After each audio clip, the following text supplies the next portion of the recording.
Cuando todos pensábamos que el tema se había desinflado, la Cámara de Diputados, entre gallos y medianoche, hay que decirlo, aprobó un proyecto de ley que, de convertirse en normativa vigente en la República, representaría un nuevo manotazo a los fondos del Instituto de Previsión Social. El tema que causa honda preocupación entre 1.500.000 asegurados al instituto será tratado próximamente en Cámara de Senadores.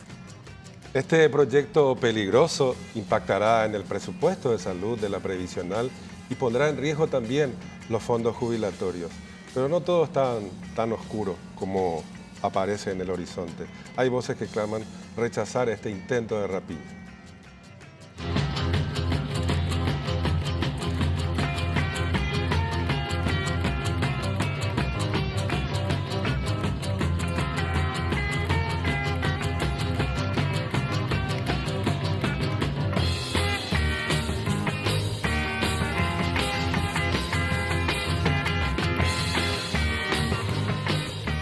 ¿Qué tal? ¿Cómo están? Tengan ustedes muy, pero muy buenas noches. Bienvenidos a esta nueva emisión de Fuego Cruzado. ¿Qué tal, Richard? ¿Cómo estás? Muy bien, muy bien. Muy bien, saludo a la audiencia en esta noche de domingo. Pensé que este tema no lo íbamos a hablar más, por lo menos hasta el año que viene. Pero bueno, formamos parte del club de ingenuos. Sí, de giles, como giles, diría medio pavotones. Sí. Un poco pavotes. Basta. Sí. Bueno, para hablar del tema que nos ocupaba en la inauguración del programa, está con nosotros el doctor Pedro Halley, exdirector de prestaciones de servicio del IPS, un avesado hombre en materia de jubilaciones, del manejo interno del IPS, abogado y también candidato, también nos va a contar un poquitito al próximo congreso. ¿Cómo te va, don Pedro? Buenas noches, gracias por estar con nosotros. Muy buenas noches, Richard, Benjamín, un gusto, a las órdenes. Estamos un poco enojados con nosotros mismos porque le hicimos un seguimiento bastante riguroso en los últimos meses al tema del IPS. Este proyecto, que tiene media sanción de diputados, ya tiene sus antecedentes en otro proyecto frustrado, abortado en su momento para felicidad de los asegurados del IPS, y este, sin embargo, nos madrugó. Por eso nuestro enojo con nosotros mismos. Nos contábamos con la picardía, que en realidad no es picardía, la deliberada mala intención de los diputados de aprobar un proyecto tan cuestionado por tan vastos sectores, tan nocivo para los fines del Instituto de Previsión Social, y lo hicieron de la manera que lo hicieron, sin anuncios previos, sin nada. ¿Cuál es tu lectura? Para arrancar, digo, por la decisión de Cámara de Diputados. No sé si formás parte del club de ingenuos que creía que eso no iba a ocurrir, o estabas más atento que nosotros. Bueno, en realidad, para ponerlo en contexto, este proyecto de ley del que estamos hablando ahora y que tiene media sanción de diputados de la semana pasada, ya tiene un antecedente en un proyecto casi similar, mucho más ambicioso, que se dio hace un par de meses, por el cual se pretendía la enajenación de todo, vender todos los inmuebles del instituto, todos los inmuebles por una decisión administrativa. Se pretendía también convertir los recursos en efectivo en papeles, en títulos, empapelamiento de la seguridad social se llama eso, en otros países fue nefasto. Y el último artículo era endeudar al IPS para pagar la deuda a los proveedores de medicamentos y de otros insumos. Se levantó la población, hubo una protesta y ese proyecto no resistió y fue archivado. Y pensamos que, como dijiste, pecamos de ingenuos o de tontos porque pensamos que con eso se acababa, pero ahí surgió un segundo proyecto presentado también por el diputado Arnaldo Samaniego, en el cual solamente se centró en el artículo referente al endeudamiento de IPS para pagar deudas. Y bueno, ese proyecto no está articulado, no está fundamentado, no tiene estudios técnicos, no tiene estudios actuariales. Yo creo que ni siquiera estudios financieros serios tiene, no cuenta con el consenso de los asegurados, de los jubilados, salvo 2 o 3 puntuales, así que participaron en una simulación de conferencia de prensa. Y es un proyecto nefasto porque va contra la estructura organizacional y financiera del Seguro Social, va contra el régimen jurídico del IPS y además de arriesgar los fondos de pensiones, eso enfatizo muchísimo. Es una ley innecesaria porque la Ley de Emergencia Nacional del 2020 ya dice que esa deuda debe ser pagada por el Estado en un 70 o 80%, no por el IPS. Y ese es el punto que yo quisiera enfatizar ahora. La Ley de Emergencia Nacional, de Emergencia Sanitaria del 2020, dispuso que el Ministerio de Salud Pública, en su carácter de ente rector de la salud pública en la pandemia, podría coordinar acciones del sector público, previsional y público, y de salud pública, para atender la epidemia. En ese sentido, se le atribuyó al Ministerio de Salud Pública las facultades legales para decir IPS vas a atender a los no asegurados. Lo mismo al sector privado, y se hizo. Y también le asignó los recursos suficientes para pagar esa atención. De hecho, el Ministerio de Salud ya le pagó a los privados unos 80 millones de dólares a los seguros privados por atender a la gente. Pero el IPS, que atendió a 320.000 personas no asegurados, 320.000, no fue honrado el gasto en que incurrió. No fue honrado ese gasto hasta ahora. En lugar de avanzarse sobre el cumplimiento de una ley que ya existe del 2020 y donde ya se asignaron recursos que endeudaron al país para esa situación, en lugar de avanzar sobre ese cumplimiento, se propuso este proyecto samaniego que es innecesario porque ha llovido sobre mojado. Es una ley innecesaria de partida, sin analizar el fondo jurídico del proyecto. Y en esa situación es que enerva un poco,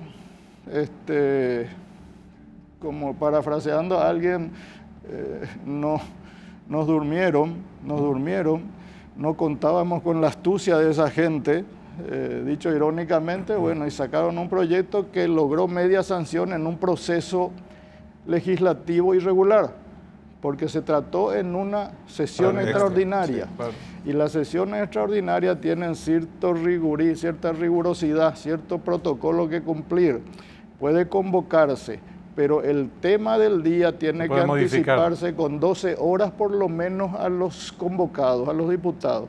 Y aquí creo que fue media hora antes. O sea, todo fue secretismo, tipo comando, y se trató y se aprobó. Y no voy a referirme a lo que mencionaron varios senadores y diputados en ese día presente, que dijeron que los maletines negros corrieron por todos lados. Entonces uno ya dice, ¿contra qué es lo que estamos enfrentándonos entonces? Una estructura mafiosa, y una estructura mafiosa que quiere manotear los fondos de IPS. Así de simple es. Don Pedro, decías 320.000 personas no aseguradas fueron atendidas por el IPS. En el sector privado, decías también, 80 millones pagó el Estado paraguayo para cumplir con los sanatorios privados. Pero la atención de estas 320.000 personas, ¿cuánto implica para IPS? O sea, ¿cuánto debía pagarle el Estado en el caso que IPS hubiese sido un hospital privado? Y mira, prepandemia el IPS ya tenía un atraso, el seguro de salud de IPS, el programa presupuestario del programa de salud de IPS ya tenía un atraso de una deuda acumulada de unos 60 a 70 millones de dólares. De 2020, 2019 para atrás. Diversas causas que hay que analizar también. Con la pandemia y con esa disposición de la ley de atender a no asegurados, la demanda creció, por un lado. 320.000 no asegurados se sumaron a la cartera de atención médica de IPS. Segundo punto, no fue que se sumaron por una gripe, se sumaron por COVID. O sea, que se internaron directamente a UTI en la mayoría de los casos. De ahí es que viene esa estadística de 10 camas UTI de IPS, 7 eran no asegurados. Sí, ahí viene la causa. Tremendo. Por otra parte, se dio la suspensión de los contratos de trabajo, que también fue una estrategia en la que IPS participó muy activamente para pagar las suspensiones a los trabajadores suspendidos, digamos, que no se queden sin comer, porque esa fue la función del IPS. Y eso hizo que en ese periodo de suspensión no se aporta. Entonces hubieron 130.000 trabajadores que no aportaron durante casi un año. Bajó la recaudación, subió el costo de salud en UTI, no en gripes. Eso disparó ese 60 millones de dólares prepandemia a los 200, 240 que hoy existen. Estos son grandes números. En esa ley de emergencia sanitaria dice muy claramente también en sus decretos reglamentarios que el Ministerio del IPS hará la conciliación de cuentas y la rendición de cuentas con intervención de la Contraloría. Nunca se hizo. Entonces, cuando digo estos números, son números que surgen de un análisis financiero, de un análisis empírico, te diría. Necesitamos ver los números, que la Contraloría nos diga, bueno, IPS, de esta deuda vos debes 80, el Estado debe pagar el saldo. Eso es lo que nosotros proponemos, hacer esa mesa de trabajo que clarifique ese número y se pague esa cuenta. Claro que hay que pagar. Claro que, pero tampoco sin incurrir en el chantaje ese en el que está sometido ahora el IPS, que le dice o me pagas o no te doy más. Es un chantaje miserable de algunas empresas ligadas a cierto clan. Entonces, ¿a qué vamos? Una mesa de trabajo, le pedimos ayer por nota al presidente del Senado, a don Salomón, ojalá constituya esa mesa de trabajo y postergue el tratamiento de este proyecto de ley hasta que definamos cuáles son las estrategias de pago, que las hay. Hay muchas. Uno, la deuda del Estado histórica, la deuda histórica del Estado, ahí hay mucha plata que el Estado podría honrarle a IPS. Está la deuda pandemia, que es la que señalé. Está el aporte patronal adicional, que es son cerca de 9 a 12 millones de dólares por mes. Más de 100 millones de dólares al año. Al año, prácticamente en 15, 20 meses se paga toda esta deuda atrasada, si es que se utiliza durante un periodo de tiempo de 24 meses ese aporte patronal adicional, que no implica crear nuevos aportes, porque ya existe, pues. Claro. Sino redireccionar hacia esta circunstancia urgente, digamos, y perentoria, y se cumpla con los proveedores. Pero nadie piensa en esas cosas. No se pensó en eso porque requiere tiempo. Y acá los tiempos que están predominando en este tema son los tiempos políticos. Antes del 18 de diciembre, cierto movimiento político del Partido Colorado, mi partido, tiene que manotear plata de cualquier lado.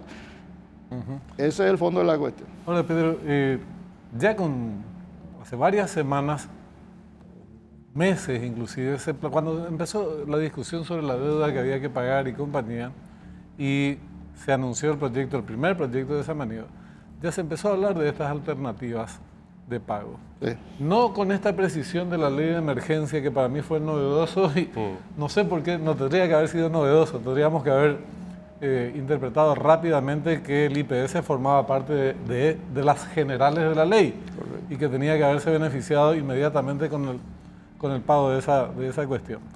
Pero nunca escucharon, nunca les interesó, nunca tomaron nota de esas alternativas, insistieron en este único camino del endeudamiento. Y antes de buscar las explicaciones de por qué, aparte de la celeridad que necesitan rápidamente contar con dinero para la campaña, en el caso del IPS se supone que tuvo que haberle reclamado al Estado en su momento. Los hospitales privados golpeaban la puerta del ministro todos los días. Y también acá está la cuenta, paganos, no nos estás pagando, estás atrasado. El IPS llegó a presentar pedidos de pago al Ministerio de Salud. ¿En qué fecha? ¿Por qué montos? ¿Tenés alguna idea al respecto? Mira, yo entiendo esa disposición legal de la Ley de Emergencia Sanitaria que habla de esa conciliación.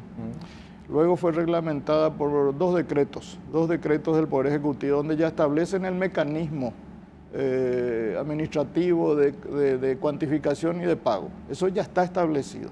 Por decirlo sencillamente, no es necesario que uno vaya a pedirle al otro, ya está establecido y debió operar automáticamente. Claro, pero vos tenés que mandarle, mira, este mes atendimos a 7.000 personas no aseguradas y esta es la cuenta. Mira, yo entiendo ¿Se habrá hecho eso? Yo entiendo que se habrá hecho en cumplimiento del decreto. Entonces habría que investigar un poco. No tengo información precisa sobre ese pedido, pero si está en el decreto se habrá hecho. Si no de oficio, a pedido de parte, se habrá hecho.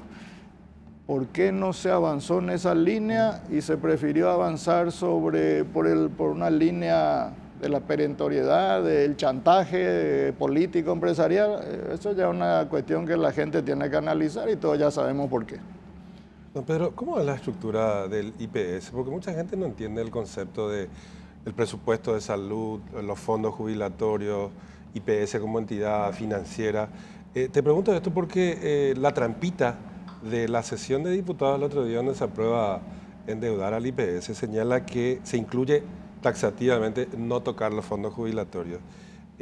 Pero no es tanto así, y es precisamente los fondos jubilatorios los que están en riesgo. Para que la gente entienda, cuando les dicen, en realidad se va a sacar esta plata del presupuesto de salud, que es un presupuesto fijo de enero a diciembre y que se renueva cada año, y que tengo entendido que para el próximo año son 650 millones de dólares, según el aumento del 4% en el presupuesto aprobado en diputados.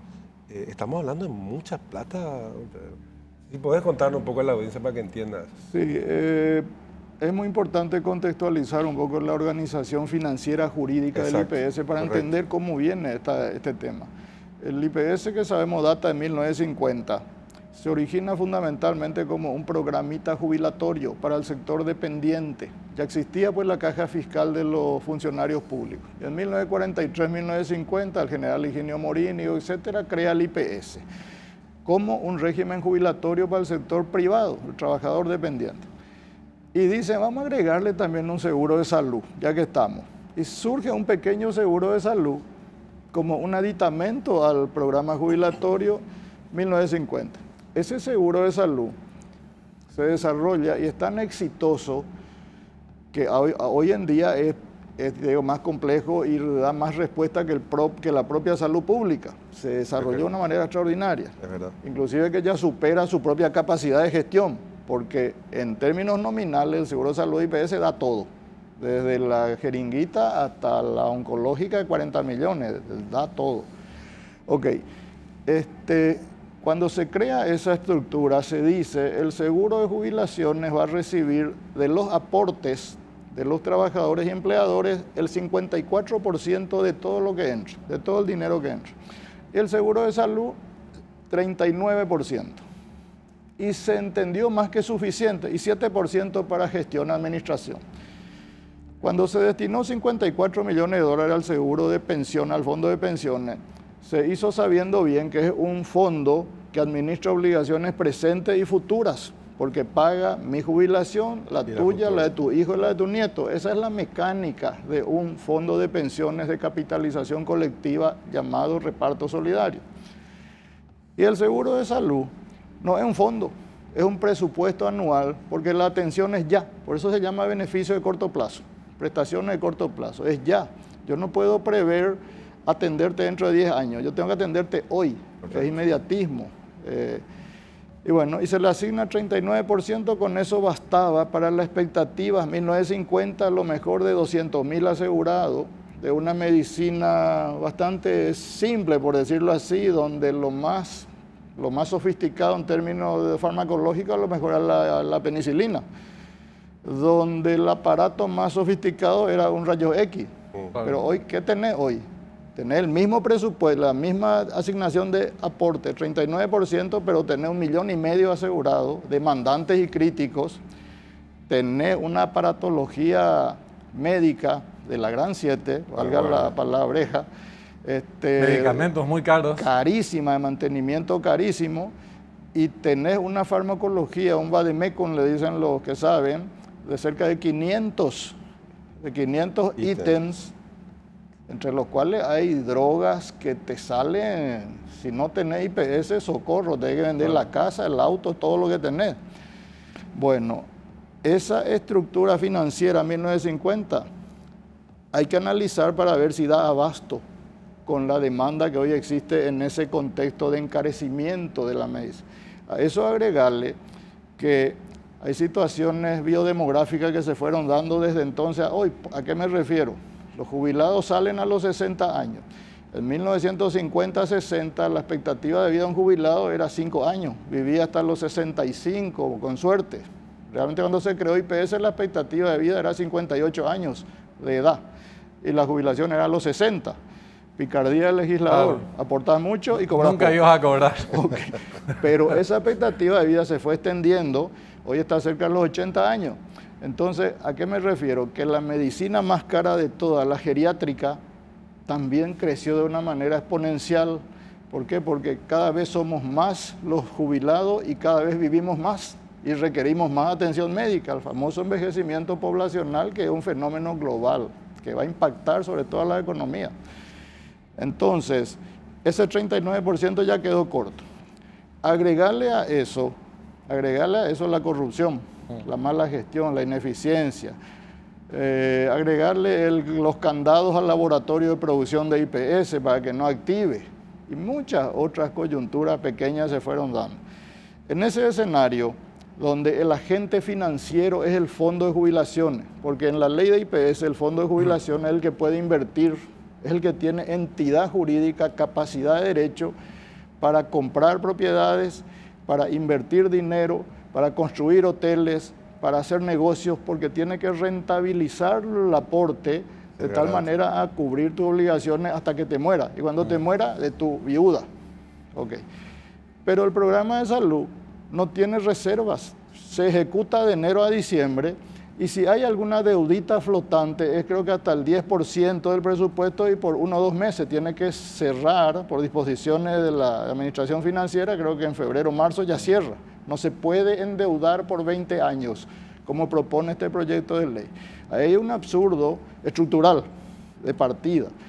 Entonces, cuando el proyecto de ley dice el IPS se endeudará, lógicamente, y se pagará con fondos del presupuesto de salud, otra vez remata, lógicamente el que se va a endeudar IPS no es el programa presupuestario de 1 año de ejecución, es el agente financiero que tiene capacidad jurídica para endeudarse.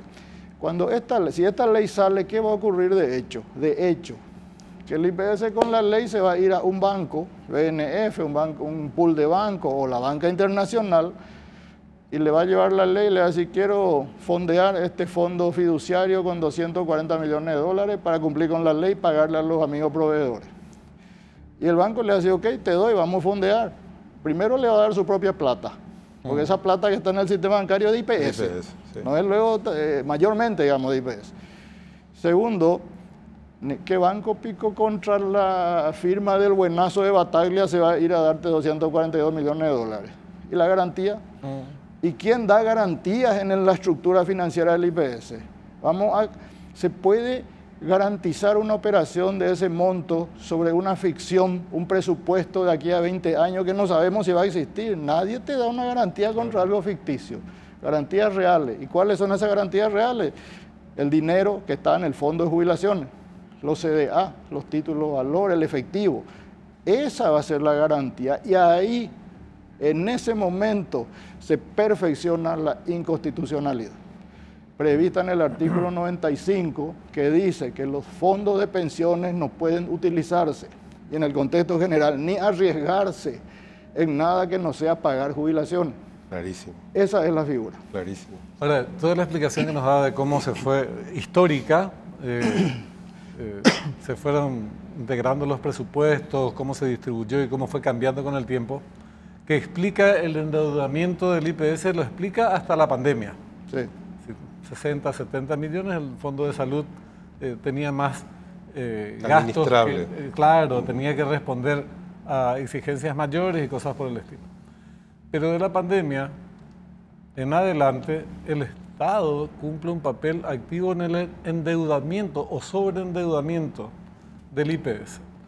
Y ahora le pide al IPS, el Estado es el gobierno, ¿verdad? No existe la abstracción. El administrador del momento del gobierno, que le adeuda, algunos dicen 350, otros 450, el propio IPS manejaba esa suma, según nos decía el otro día uno de sus directivos, el que le sobreendeudó en el periodo de la pandemia, no le paga la deuda como si le paga a los privados y le dice, endeudate de vuelta para pagar vos directamente a los proveedores. Esa es la síntesis. Esa es la síntesis, brillante. Esa es la síntesis simple de lo que se está planteando. Y bueno, bien lo dijiste, yo soy hombre de derecho, conozco las leyes. A lo mejor no conozco mucho de los entretelones políticos, cómo se maneja estas cosas, pero aquí hay cosas demasiado oscuras. Cuando vos puenteas la ley, puenteas la Constitución para manotear fondos, algo está muy mal y huele a podrido en tu país. Una breve, don Pedro, para despedirle y agradeciéndote mucho tu tiempo. conversaciones distintas que tuvimos desde la prensa, de los medios, con algunos senadores, señalaban precisamente que entienden más o menos el punto que estás exponiendo, pero a no descuidarnos que igual puede haber algún tipo de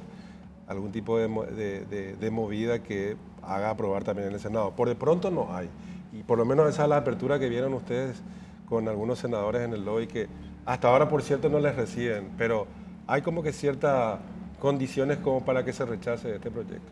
Y mira, referentes de un sector de mi partido Colorado, mi partido, más referentes de otros partidos políticos, han manifestado su abierta oposición a este proyecto.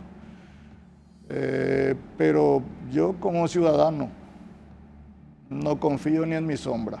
Está bien. Así nomás. La experiencia es nos fundamental. demuestra que hay que orar de esa manera. Es trascendente, efectivamente. Sí, no, adelante. Te agradecemos mucho la presencia Un gusto de a esta. ¿Sí? Muchas gracias. Gracias, don Pedro. Tenemos que hacer, nosotros, y creo que esto hay que enfatizar con mucha fuerza, ahora es necesario impedir que este proyecto se apruebe en el Senado.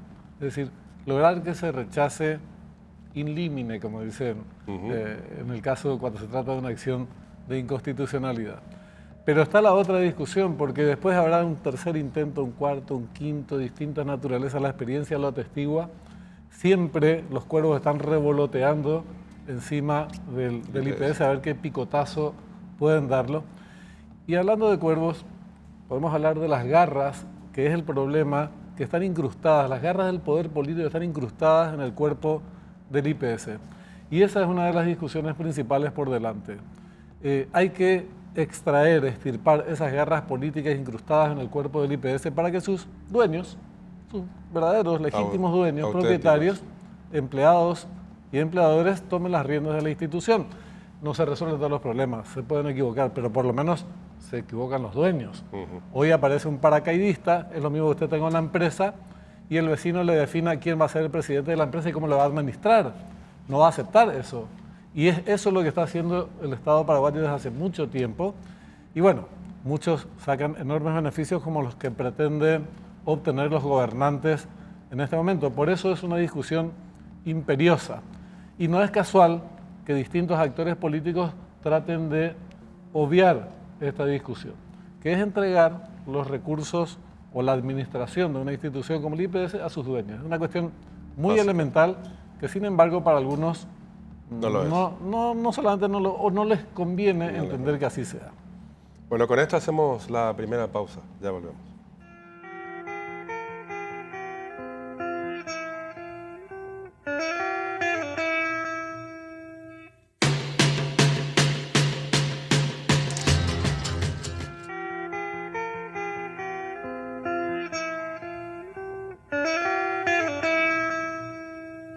Segundo bloque de Fuego Cruzado. Vamos a hablar ahora sobre el tema de la semana, probablemente el Censo Nacional 2022 que se realizó el pasado miércoles 9 de noviembre. Para ello, para alguien cuyos datos efectivamente se utilizan y de muy buena forma, la Secretaría Técnica de Planificación. Estamos aquí con nosotros, ya le damos la bienvenida al señor José Molinas, ex ministro de la Secretaría Técnica de Planificación, alguien que conoce evidentemente de números y de planificaciones, así que ya le damos la bienvenida. Don José Molinas, buenas noches, gracias por estar con nosotros. Muy buenas noches, muchas gracias por la invitación. Bueno, decíamos, la importancia que tiene, vamos a comenzar con lo básico, la importancia que tienen la recolección de datos en un censo tiene amplísimas connotaciones y amplísimos usos. Y principalmente, probablemente, la Secretaría Técnica de Planificación es la que se nutra con estos datos que se recaban en un censo, don José. Bueno, como dijiste, el operativo censal es el cimiento de todo un edificio de generación de información con encuestas y con registros administrativos. Y de hecho, es el operativo en tiempos de paz en los países de mayor envergadura. O sea, nada se compara con un operativo censal en tiempos de paz a nivel nacional e internacional. Y su importancia es fundamental. Si uno no tiene buenos censos, uno no sabe la tasa de mortalidad, la tasa de natalidad, la tasa de migración, las tendencias poblacionales. No se puede planificar todo lo que se requiere planificar para el crecimiento, para la población. Exacto. Vivienda, educación, salud, trabajo, producción. Entonces, básicamente es el denominador central del Producto Interno Bruto per cápita y de todos los indicadores per cápita que se van haciendo. Eso es el impacto directo. El indirecto es que depende de esta medición universal, completa, que se hacen los marcos muestrales. Entonces, cualquier encuesta que uno haga sobre lo que sea va a ser de mayor o menor confiabilidad de acuerdo al marco muestral que viene derivado del censo. Y lo otro es que uno puede hacer análisis de consistencia con los registros administrativos. ¿Y qué son los registros administrativos? Son registros que se generan con el proceso de administración de servicios de la gestión pública. Entonces, no tienen un fin estadístico per se, pero puede ser utilizado en forma estadística con debido procesamiento, y para hacer ese procesamiento uno utiliza las bases del censo. Y por último, es que donde solamente los datos con ayuda del censo uno puede llegar son a las áreas geográficas pequeñas, los municipios, por ejemplo. No hay encuesta que sea nacional, que sea regular, que sea estadísticamente significativa a nivel municipal. Entonces ahí uno utiliza los datos del censo y tal vez combinando con las encuestas. Entonces es realmente una operación central de toda la arquitectura de información de un país. En cuanto al alcance, que fue objeto de distintas calificaciones, la prensa, para nuestro gusto, muy rápidamente, esa misma noche, ya le estaba poniendo rótulos a un operativo y a información que todavía estaba en proceso de desarrollo y todavía no se disponían de muchos datos. Pero en cuanto a los que se maneja hasta ahora, que es el alcance de viviendas, que ronda, ya es un poco por encima del 84% fue el día del censo, según divulgó INE a nivel urbano. 73% el más bajo en Asunción, que ya subió en los últimos días en la etapa de recuperación, igual que en Central 75 y 75 en Ciudad del Este. Repito, en lo que respecta al alcance logrado, cobertura de viviendas en la jornada del censo, ¿es un resultado satisfactorio, más o menos? ¿Es bueno, es malo? ¿Cómo vos definirías desde el punto de vista técnico? ¿No? Un censo, para que sea aceptado por la comunidad técnica, normalmente se espera un porcentaje de cobertura de encima del 90%. Nuestro censo del 2012, 10 años atrás, fue un censo que falló. Tuvimos un porcentaje de cobertura del 74%. Entonces, aquí se estaba hablando de la cobertura urbana, porque el objetivo del censo del miércoles 9 era principalmente hacer una cobertura urbana. La rural se sabía que iba a llevar más tiempo, sí. ¿Verdad? Entonces, hay dos tipos de censos. Un censo de hecho, que uno va y le censa y recolecta la información en el día de las preguntas, y un censo de derecho que se hace en un periodo más largo, como fue el censo del 2012, donde uno pregunta sobre un día determinado. Entonces, este es un censo de hecho. En el área urbana, la meta era superar los 90%. No se superó, se llegó a 84% en forma agregada, en forma total a nivel nacional.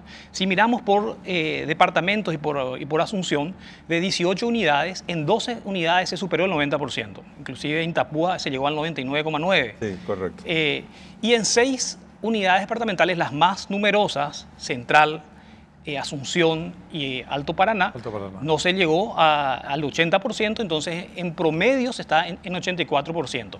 Que el 84% es por debajo del 90%, por lo tanto no se logró el objetivo. Eso es un primer punto a tener presente. Claro. ¿Cuán grave es este hecho de no haber logrado?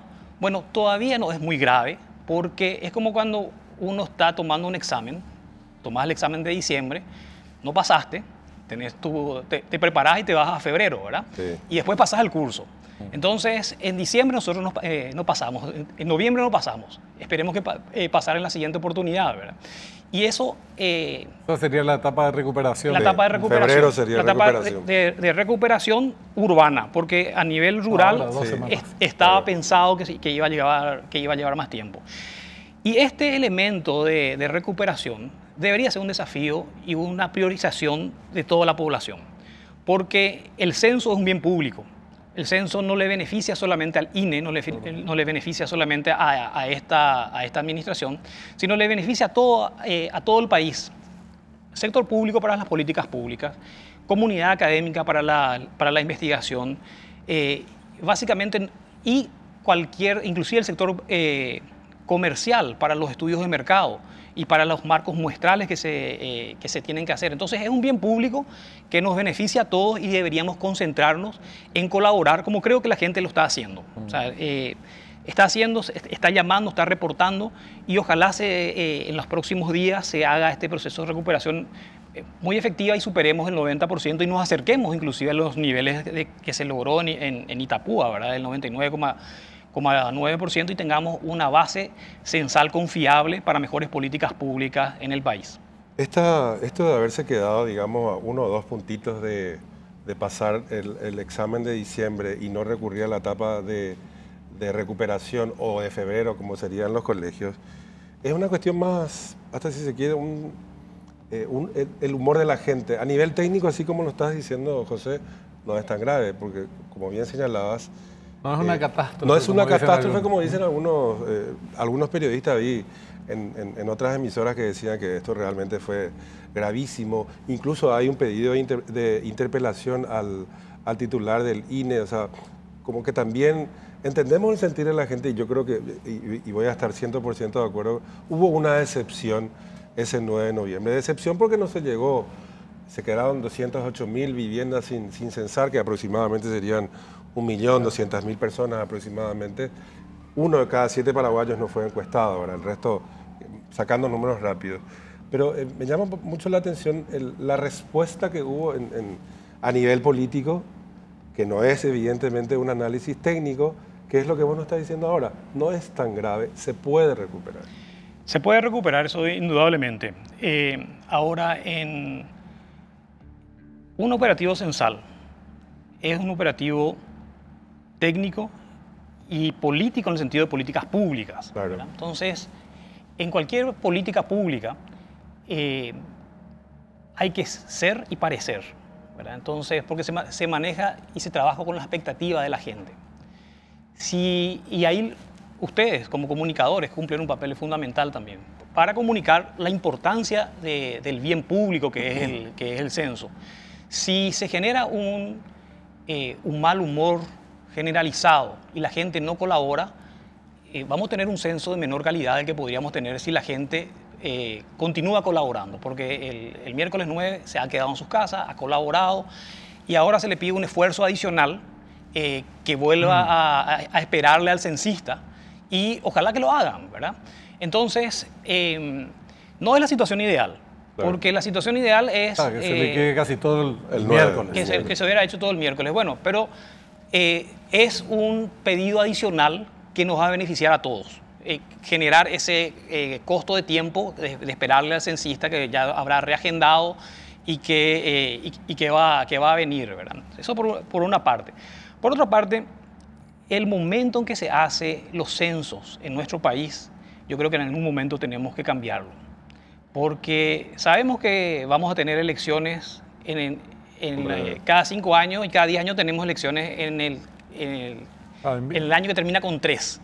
Y hacemos nuestro censo el año anterior, cuando ya la gente se está preparando, ¿verdad?, para esa contienda electoral, donde los incentivos para magnificar o para éxitos o fracasos aumentan, ¿verdad?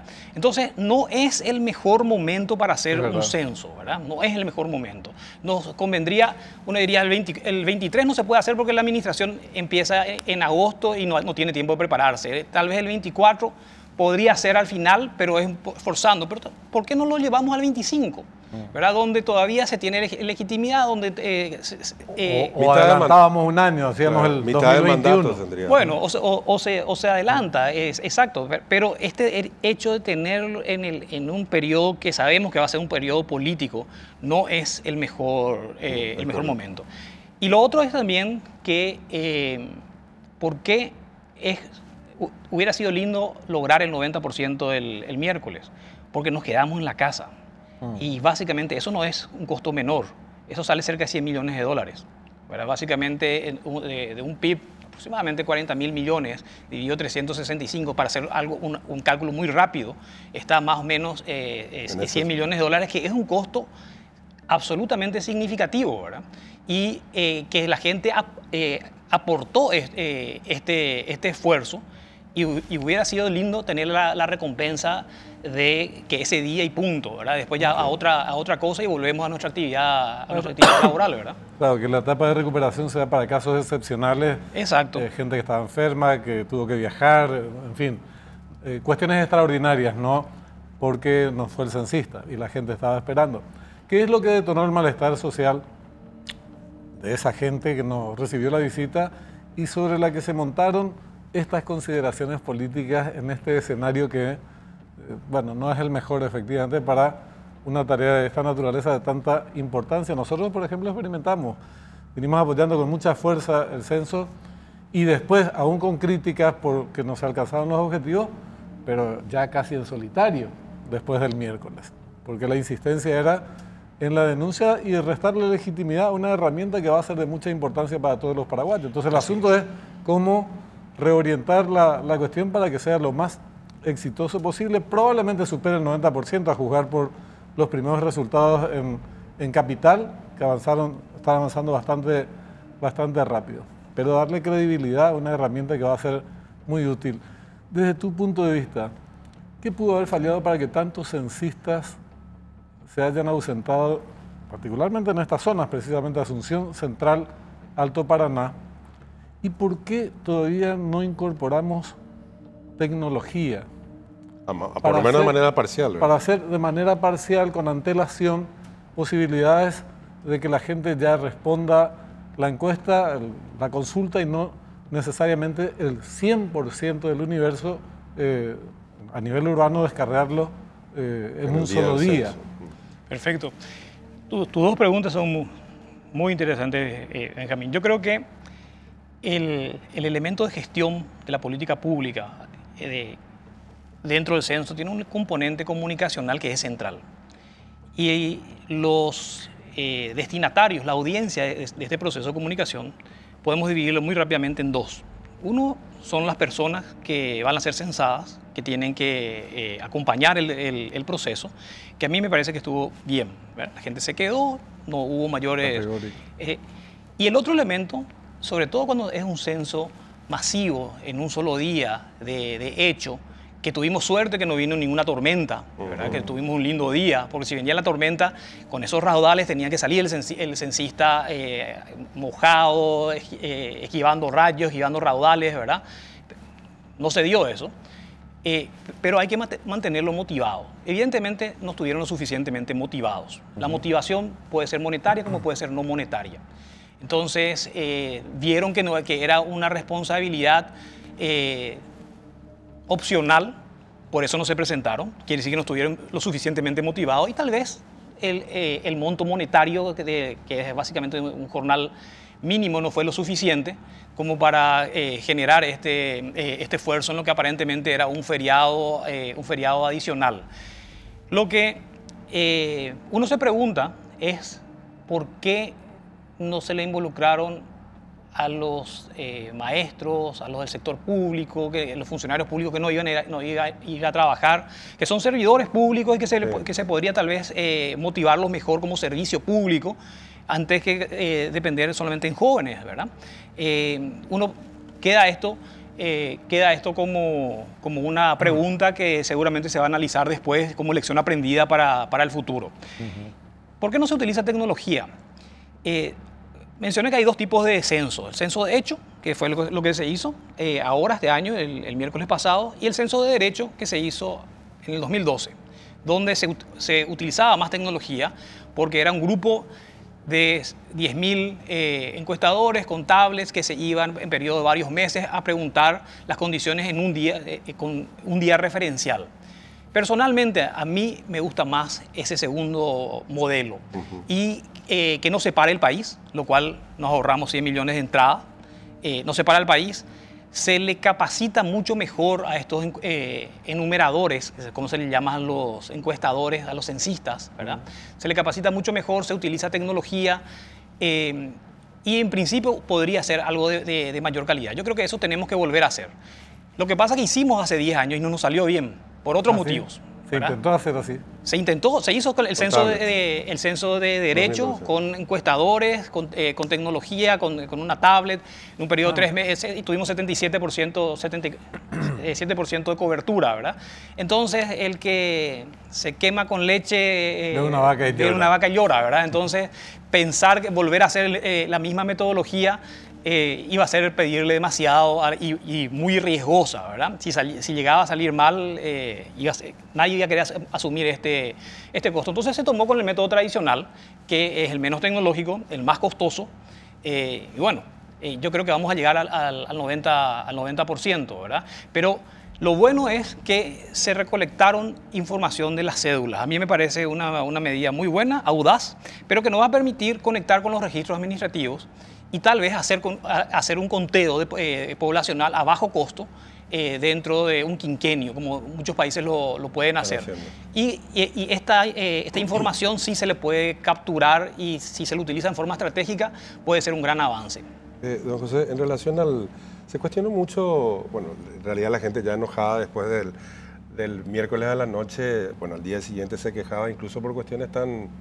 hasta si se quiere, que podría ser incluso objeto de algún tipo de, bueno, de análisis o de estudio o de reclamos eventualmente, y tiene que ver con el contenido del cuestionario. Pero el otro día nos explicaban desde el INE que lo que se buscaba en este censo era esto que decía al principio, los 3 ejes principales que tienen que ver con nacimiento, mortalidad y migración. Este sondeo en particular, esta encuesta en particular, este censo en particular, reunía, digamos, todos esos puntos básicos que se requieren en este tipo de cuestionarios y de recolección de datos. Los puntos básicos tradicionales del censo indudablemente estaban allí. Ahora, hay información, sobre todo que de grupos, que si uno hace una encuesta, no lo va a captar porque son grupos relativamente pequeños, ¿verdad? Como las personas con discapacidad y por tipo de discapacidad, que un censo es un operativo ideal para conocer la realidad de ellos. Y uno viene de una experiencia de hace 10 años con el censo de derecho, había más preguntas sobre discapacidad, porque el tipo de censo que se hacía con calma a lo largo de varios meses, con una tablet y con personas mucho más preparadas y entrenadas, porque eran menos, ¿verdad? Entonces generaba esa expectativa de que se podía contar con buenos datos, que no se pudo hacer porque cada pregunta que uno hace aumenta el tiempo, como uno tiene que entrevistarle a muchísima gente en forma simultánea, necesita muchos censistas, enumeradores, y la calidad del entrenamiento también va disminuyendo. Entonces, a medida que uno carga, puede, con personas no tan bien entrenadas, puede aumentar el problema de captura de la calidad de la información. Entonces hay una relación de intercambio, se gana algo y se pierde algo por el tipo de censo. Este era un censo de hecho que es más restringido y que lamentablemente no se pudo satisfacer las expectativas que tienen legítimamente muchos sectores que están trabajando en áreas con población de porcentajes pequeños, ¿verdad? Nosotros en realidad nos referíamos a un sistema híbrido desde la ignorancia absoluta, pura especulación, haciendo paralelo con incluso las elecciones, que en unos países se vota de manera electrónica, sin ir a la escuela, sin ir a la local de votación, y en este caso sin necesidad de ningún censista, que la persona de su casa, en una parte del universo de los censados, la mayor parte de ser posible, responda esta encuesta a través de un mecanismo más seguro, sin ningún censista de por medio. Entonces, al llegar al día D, al trabajo de campo, tenés un universo más pequeño, menos censistas, menos costo, pero después nos va a explicar si esta es una idea estúpida, que es probable, o no, ¿verdad? No es estúpida. O es factible. Un segundito, José. Ustedes habrán escuchado en los últimos días con mucha frecuencia, la habrán visto en los distintos canales a Norma Medina. Ella es directora de Estadísticas Sociales del INE y ahora está en comunicación con nosotros. Buenas noches, directora. ¿Cómo estás?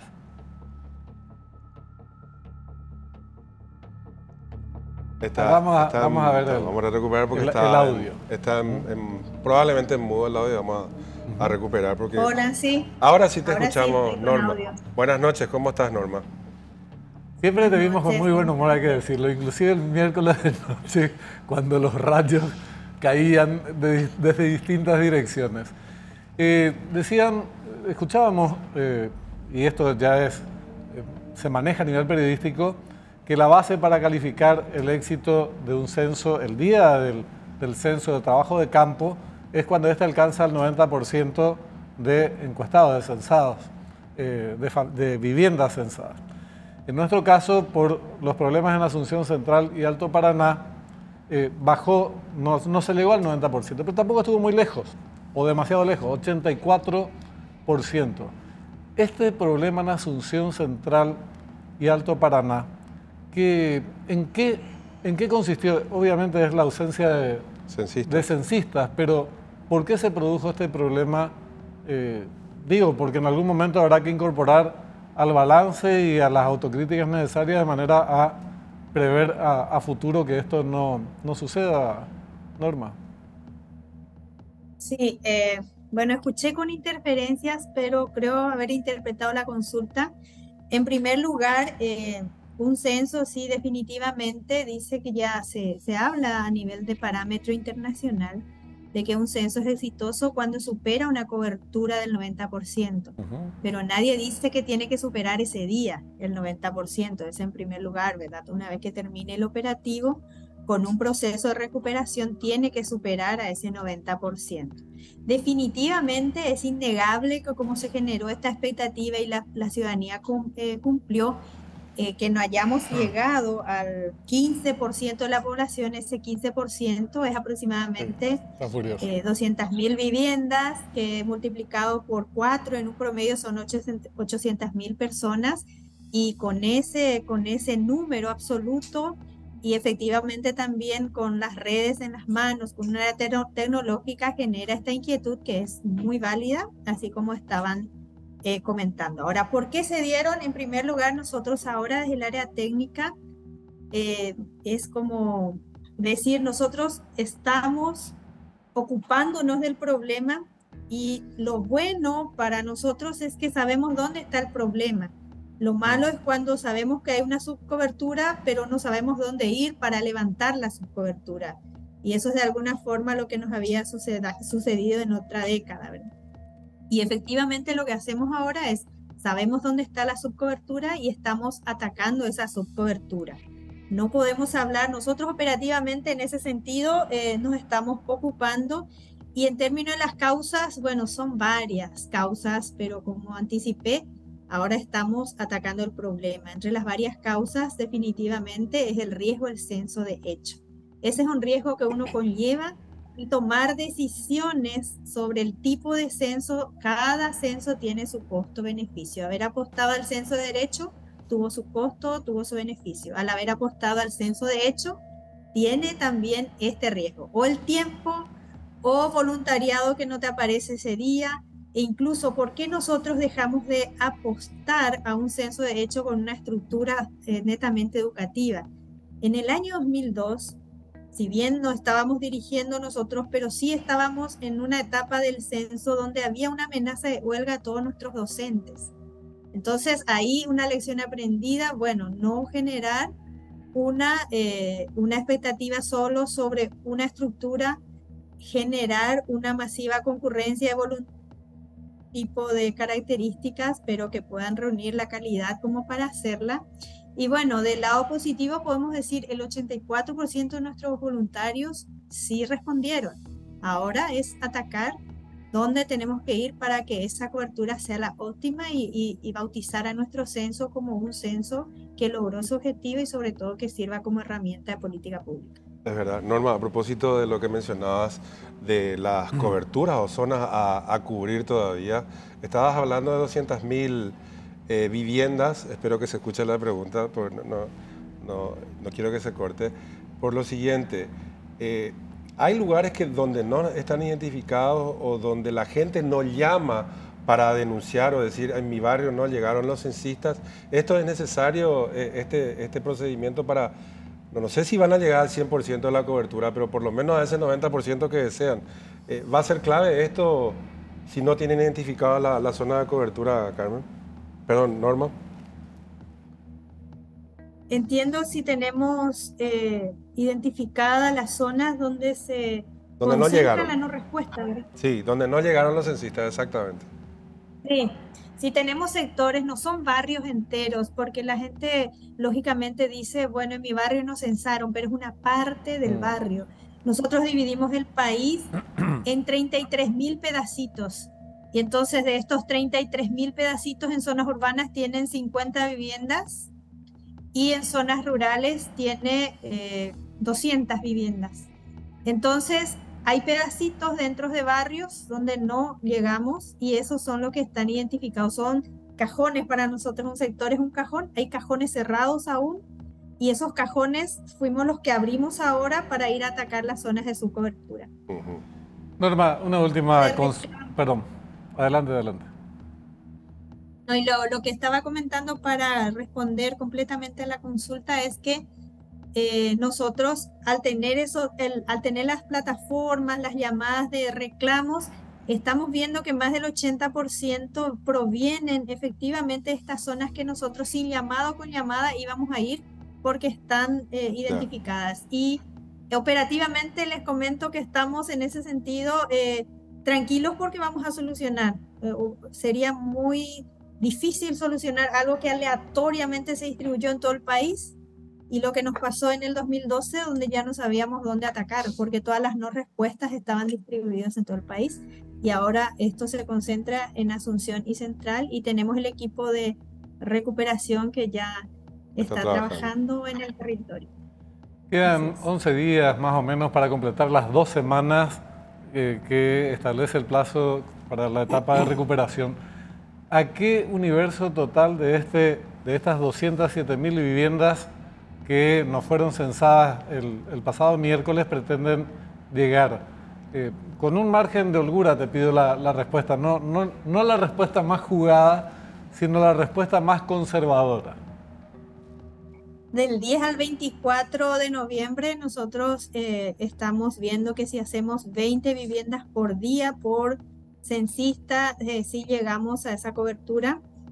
Pero queremos apostar generalmente cuando ya estamos acudiendo a operativos similares que nuestra encuesta anual de hogares, generalmente la cobertura se logra mejor los fines de semana.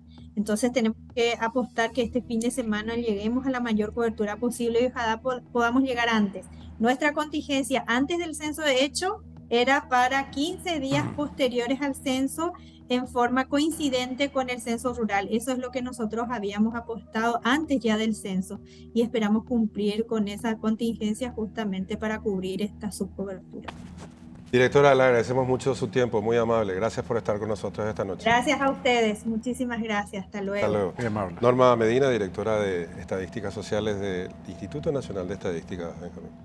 Sí, bueno, efectivamente, después vamos a hacer un redondeo sobre cuál es el balance preliminar, porque todavía es algo que está en desarrollo, pero esto que te consultábamos desde el desconocimiento, como decíamos, para próximas oportunidades, ¿no existe la posibilidad de que un segmento de la población responda una encuesta, distintas encuestas, no solamente la que se hace cada 10 años, en forma digital, virtual, decir, bueno, acá respondemos desde la casa, sin necesidad de censistas, lo que nos va a ahorrar dinero, tiempo y abarcar un margen menor siempre te presenta mejores condiciones para garantizar el objetivo, alcanzar el objetivo, José? Lo que describiste es algo que hace más de 10 años ya lo hacen muchos países europeos. España, Francia, los países nórdicos no tienen operativos censales como los que conocemos nosotros, sino usan los registros administrativos y van depurando eso a nivel de municipios donde la gente tiene que ir y se registra. Entonces, un registro que lo puede hacer en línea o lo puede hacer personalmente si es que quiere, ¿verdad? Pero es un registro mínimo de actualización de vivienda y ya tienen la información de esos registros administrativos bien sistematizados. Ese es el mejor censo porque uno tiene un registro actualizable casi en forma anual. Y una vez que uno invierte en tener la calidad, los registros administrativos con alta calidad, el resto ya no es costoso. Entonces es el mejor censo por la información, la actualización de la información, por la cobertura y por el costo. Y ojalá que avancemos hacia esa dirección. Lo que yo le mencionaba del hecho de tener la cédula, que permita hacer esta combinación, este cruce con los registros administrativos, permite avanzar hacia esa dirección. Y la capacidad de procesamiento de información ha aumentado en forma exponencial en los últimos años. Si esto ya se hacía hace 15 años en Europa, hacerlo en Paraguay ahora se tiene mucho mejor tecnología de lo que tenían ellos hace 15 años, ¿verdad? Entonces es algo viable y ojalá que se avance en esta dirección. Que sea de manera parcial, como decías vos, Sí. Un híbrido. En determinadas zonas hacerlo así, en otros lugares asado, y lo que no completamos ese día lo haremos dentro de 4 meses. Claro, lo que en principio uno debería poder llegar a la cobertura, la base de cédula de identidad tiene más del 90% de cobertura hoy, y si a eso se le suma la del sistema educativo, la del sistema de salud, la del sistema tributario, bancario, ¿verdad? Entonces se ve que hace falta y bueno, con algunos pequeños ajustes, tal vez a nivel territorial o a nivel central con brigadas territoriales se pueda llegar a suplementar. Diste el ejemplo, a mí me parece que sería fantástico ese sistema híbrido, el modelo híbrido, pero estabas hablando de países vanguardistas en materia tecnológica. Los nórdicos son, digamos, los primeros países, campeones mundiales en índice de desarrollo humano, digamos, están en otra dimensión, pero latinizando un poco. Una experiencia similar se hizo en la Argentina y nos salió muy bien, por eso, o sea, de acuerdo a la experiencia que tenemos en los países del tercer mundo, ¿es aplicable este modelo, José? Yo no veo por qué no. A mí me tocó trabajar cuando estaba en el Banco Mundial, con las oficinas estadísticas de toda América Latina, y hay capacidad. Hay toda una idiosincrasia. Cuando yo trabajaba, el nivel tecnológico no era el mismo que el de ahora, hace más de 10 años, ¿verdad? Entonces, yo no veo por qué no. Tal vez no se lo logre con el primer intento, y existen en este tipo de metodología operaciones redundantes que no son malas, ¿verdad? Entonces uno trata de anticipar este tipo de encuestas, pero por las dudas planificas otra, ¿verdad? Hasta que vayan convergiendo pero me parece que es una apuesta costo efectiva y que es lo mejor en calidad de información y en términos de costos. No, porque en realidad no tenés nada que perder. Así es. Si vos querías llegar al 30% del universo de manera a través de correos electrónicos, no sé, el mecanismo de fuere, compartiendo todas estas bases de datos y hacer algunas preguntas puntuales, y no lo hiciste, y bueno, tenés el día del censo en el teatro de operaciones para llegar a las personas a las que no llegaste, que estaba previsto que lo hagas. Entonces, pero de todas maneras alguna contribución hará. Así es. Alguna contribución hará y tu universo se reducirá un poco. Mucha contribución se puede hacer. Y lo que quiero enfatizar es que el haber combinado este censo de hecho con la cédula de identidad nos da esa posibilidad cercana. Y ojalá que no se pierda el momentum y se avance en esa dirección. Don José Molina, gracias por estar con nosotros esta noche. Gracias a ustedes por la invitación. Muy amable, muy amable. Bueno, y este es un tema que va a seguir despertando algunas pasiones, sobre todo por consideraciones en plena políticas, etapa de recuperación. Consideraciones políticas más que técnicas. Desde el periodismo tenemos que tratar de ser un poco más rigurosos. No lo fuimos durante estos últimos días. Se hacen consideraciones o valoraciones muy definitivas sobre un proceso que está abierto y que ojalá, porque a todos nos conviene, que concluya de la mejor manera, no alentar el fracaso. Las críticas, las denuncias, las peleas políticas tienen que librarse en ese terreno, en el terreno de la política. y hay suficientes motivos para formular todo tipo de denuncias Así es. y cuestionamientos, en el caso de las autoridades, pero de manera sobrada. Entonces, este tema, tratémoslo con la mayor delicadeza posible y valorar y apostar a que después terminemos haciendo un balance positivo. No fue el éxito esperado, pero tampoco un fracaso tampoco rotundo, fue el apocalipsis, la catástrofe que algunos dijeron. Y ojalá que termine por encima del 90%, como parece indicar que así será. Así es. Nos vamos. Hasta la próxima semana. Hasta Muchas la gracias próxima. por su No, por favor, un presencia. gusto como siempre. Hasta el próximo domingo.